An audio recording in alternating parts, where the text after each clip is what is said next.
এই যে আমাদের এখন রুমের মধ্যে মুড়ি মাখা চলছে। আমার বর ঘুম থেকে উঠে এখন শুরু করে দিয়েছে মুড়ি মাখা, আর বাবা সব কিনে আনলো। কি কি কিনে এনেছো বাবা? বিস্কুট, মুড়ি, চানাচুর, চা। এই যে খাওয়ার জন্য আমাদের চা, এখানে ভাত, বিস্কুট সব আছে, মুড়ি, চানাচুর। এবার এখন সকালবেলায় রোজ তো আর কচুরি খেতে ভালো লাগছে না, তাই আজকে চা মুড়ি খাবো। Hello everyone, again welcome back to my channel. তোমরা সবাই কেমন আছো? আশা করছি সবাই খুব ভালো আছো, আর আমিও তো মহাদেবের কৃপায় খুবই ভালো আছি। তো তোমরা তো দেখতেই পেলে সকালে উঠেই আমাদের খাওয়া দাওয়া শুরু হয়ে গেছে। আর এই যে এবার আমি বাবার সাথে বেরিয়ে পড়ছি একটু টুকিটাকি কেনাকাটার জন্য, কারণ বেনারসে প্রচুর গরম ছিল।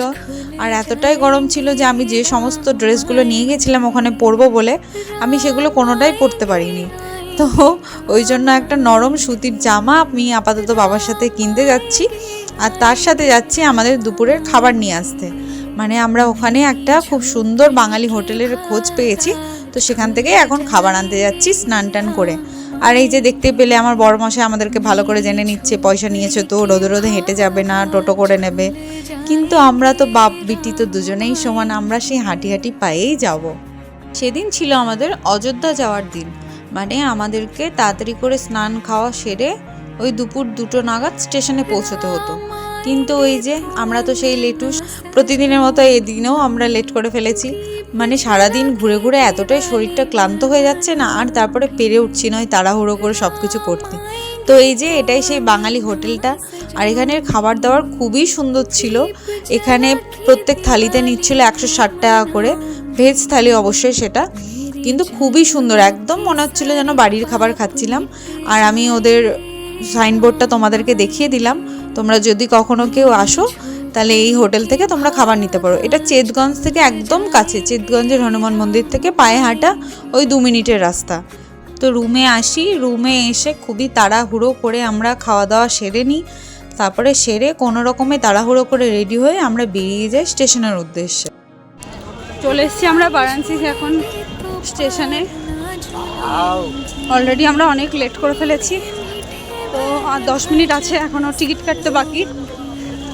দেখা যাক ট্রেন পাই কি না।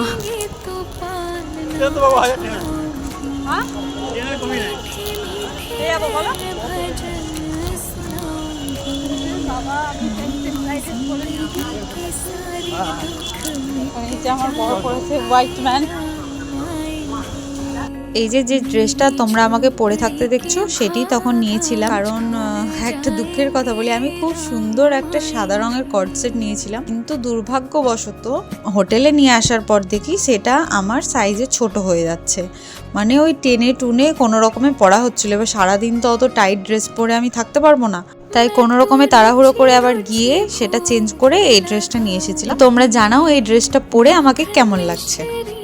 জয় শ্রীরাম। জয় শ্রীরাম।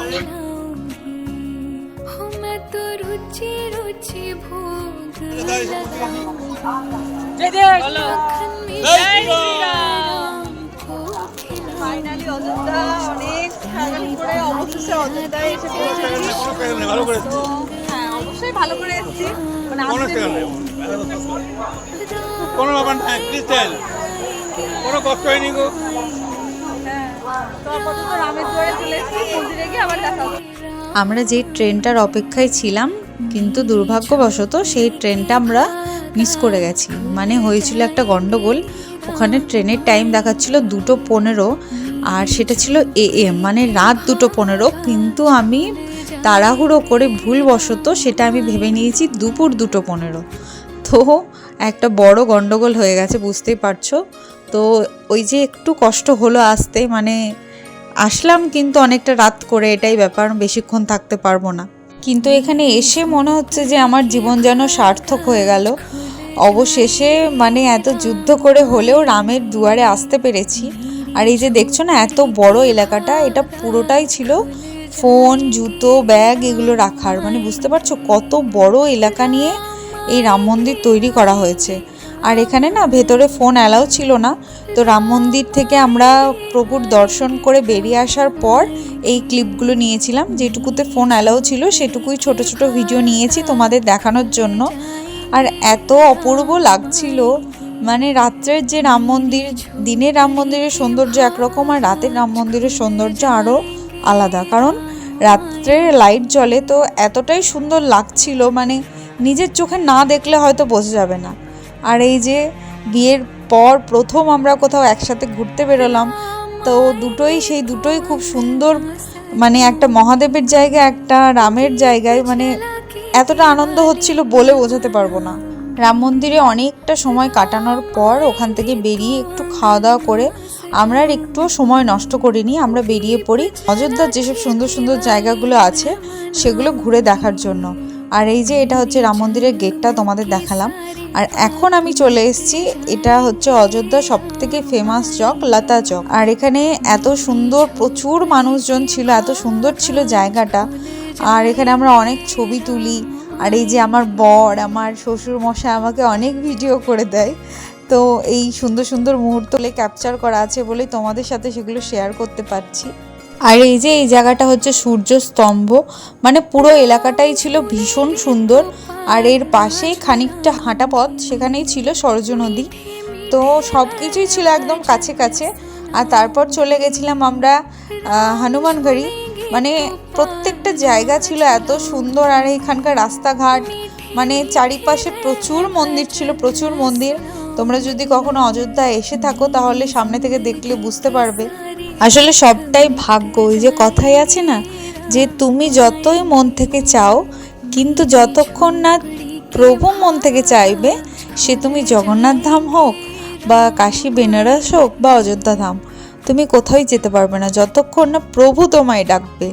তো হয়তো আমার ডাক পড়েছিল তাই আমি যেতে পেরেছি, তো সেই দিক দিয়ে আমি সত্যি প্রচুর ভাগ্যবতী। তো যাই হোক, তারপর আমরা আবার চলে আসি সোজা অযোধ্যা স্টেশনে।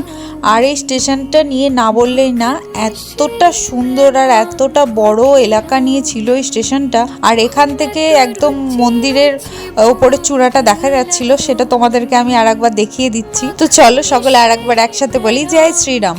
সেই রাতে আমরা আবার অযোধ্যা থেকে বেনারস ব্যাক করি। তো আমার আজকের ভিডিওটা ছিল এতটুকুই। তোমাদের সবার কেমন লাগলো অবশ্যই জানিও। যদি ভালো লেগে থাকে একটা ছোট্ট লাইক, কমেন্ট আর শেয়ার করে দিও। খুব শীঘ্রই দেখা হচ্ছে পরের একটি ভিডিওতে। ততক্ষণের জন্য সবাইকে টাটা, বাই।